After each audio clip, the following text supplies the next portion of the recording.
การขายประกันภัยเฮ็ดให้ค่อยก้าวขึ้นสู่จุดสูงสุดของชีวิตได้เมื่อยเด้จังใดมื้ออื่นเงินเดือนก็ออกละคือสิมีเงินใช้หนี้ให้ครอบครัวแล้ววันนี้นะนี่อย่างนี้เจ็บหน้าอกแท้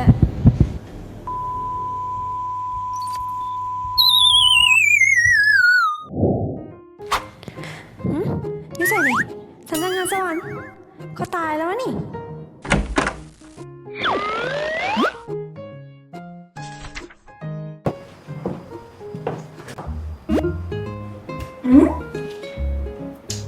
ส้มโอเพศหญิงอายุ28 ปีโหเทโอที่364 มื้อแต่ยังมีมื้อหนึ่งที่ไฟดับอีกชีวิตเจ้านะลำบากเกินไปนะขนาดยมทูตนะยังบอกว่าเจ้านะควรไปพักผ่อนบ่แมนมาเกิดใหม่สั้นคอยนะจะให้โอกาสเจ้าให้โอกาสว่ะฉันค่อยสิได้เกิดใหม่คือยังไงนิยายเลยว่ะแล้วก็สิขอเกิดเป็นสาวในทรงงามๆรวยๆขอสามีที่ว่าแบบการใหญ่ๆเด้อเจ้าจะได้เกิดใหม่ในร่างเด็กกำพร้าที่มีสื่อคือกันแล้วหน้าตาดีว่ะไปเบิ่งเอาเองเด้อ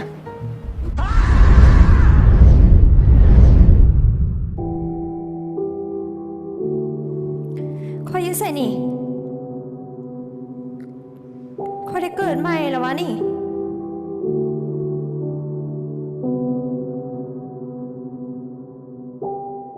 ร่างเดิมค่อยคือสิเสียชีวิตได้หลายมื้อละแม่คือสิเสียใจหลายเด้แล้วไผสิหาเงินใช้หนี้ครอบครัวเด้บัดนี้นะค่อยมีประกันบอกแม่ก่อนแต่สิบ่เปิดเผยตัวตนหวังว่าจะช่วยแม่ได้เป็นครั้งสุดท้าย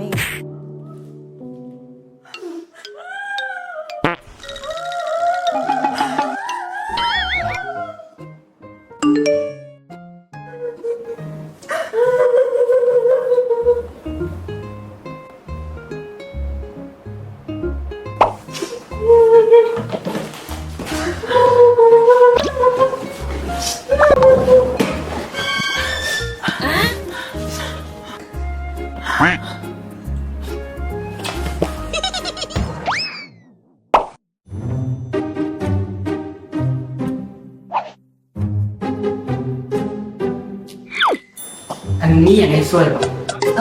คือว่า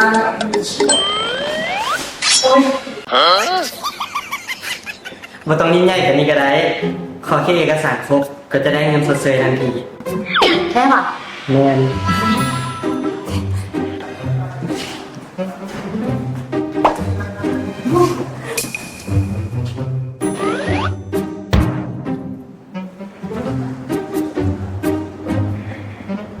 เรียบร้อยเลยเด้อเดี๋ยวเอาให้ทางพนักงานจัดการเรื่องเงินสินใหม่ให้